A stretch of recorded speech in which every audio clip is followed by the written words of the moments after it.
Hello friends, welcome to lucky kitchen. இன்றைக்கி நாம் முருங்கைக்கீரை சாம்பார் ஈஸியான மெத்தடில் குக்கரில் எப்படி பண்ணுறதுன்னு பார்க்கலாம்.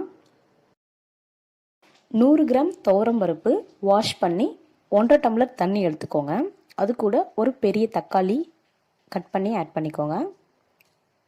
1/4 ஸ்பூன் மஞ்சத்தூள், கொஞ்சம் பெருங்காயம், 10 பல்லு பூண்டு ஆட் பண்ணி குக்கர் மூடி போட்டு 3லேருந்து 5 விசில் வச்சு எடுத்துக்கோங்க.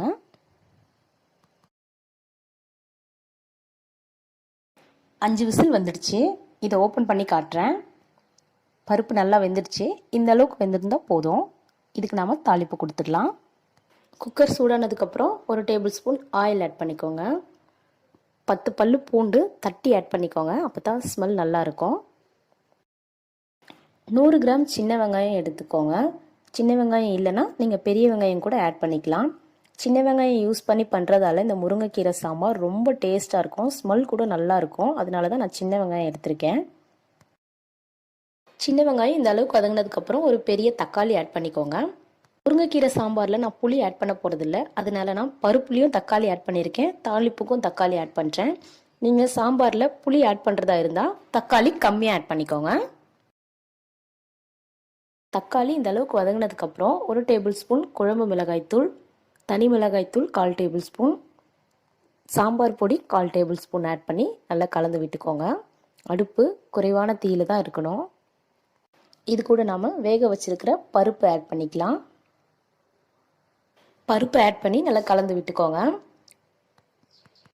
பருப்பு தண்ணியாக தான் இருக்கணும், அப்போ தான் முருங்கைக்கீரை ஆட் பண்ணி கொதிக்கும் போது கொஞ்சம் திக்காகும். இந்த அளவுக்கு தண்ணியாக இருந்தால் போதும்.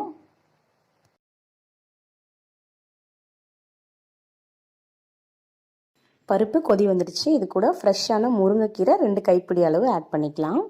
முருங்கைக்கீரை ஆட் பண்ணி நல்லா கலந்து விட்டுக்கோங்க.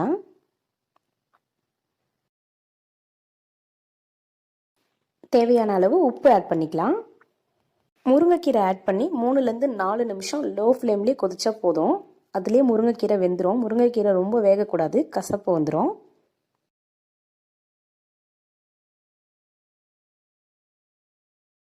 நாலு நிமிஷம் ஆயிடுச்சு. முருங்கைக்கீரை சாம்பார் நல்லா கொதி வந்துடுச்சு. பாருங்கள், கலர் மாறிடுச்சு. இந்த அளவுக்கு வந்தால் முருங்கைக்கீரை வெந்துடுச்சுன்னு அர்த்தம். இது கரெக்டான ஸ்டேஜ். இந்த அளவுக்கு தண்ணியாக இருந்தால் போதும். இதுக்கு நாம் இப்போ தாளிப்பு கொடுத்துடலாம். தாளிப்பு கரண்டி எடுத்துக்கலாம். 2 table spoon oil, 1/2 table spoon கடுகு, 1/4 டேபிள் ஸ்பூன் சீரகம், 1/4 டேபிள் ஸ்பூன் வெந்தயம், ஒரு 5 வரமிளகாய் எடுத்துக்கோங்க, ஒரு கொத்து கருவேப்பிலை. நல்லா பொரிஞ்சதுக்கப்புறம் நம்ம ரெடி பண்ணி வச்சுருக்கிற முருங்கைக்கீரை சாம்பாரில் இதை ஆட் பண்ணிடலாம்.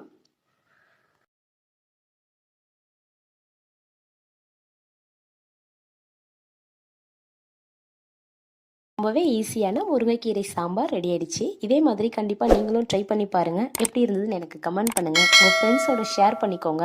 இந்த வீடியோ உங்களுக்கு பிடிச்சிருந்தா லைக் பண்ணுங்கள். இதே மாதிரி வீடியோஸ் தொடர்ந்து பார்க்கணுன்னு நம்ம சேனலை சப்ஸ்கிரைப் பண்ணுங்கள். Thank you friends.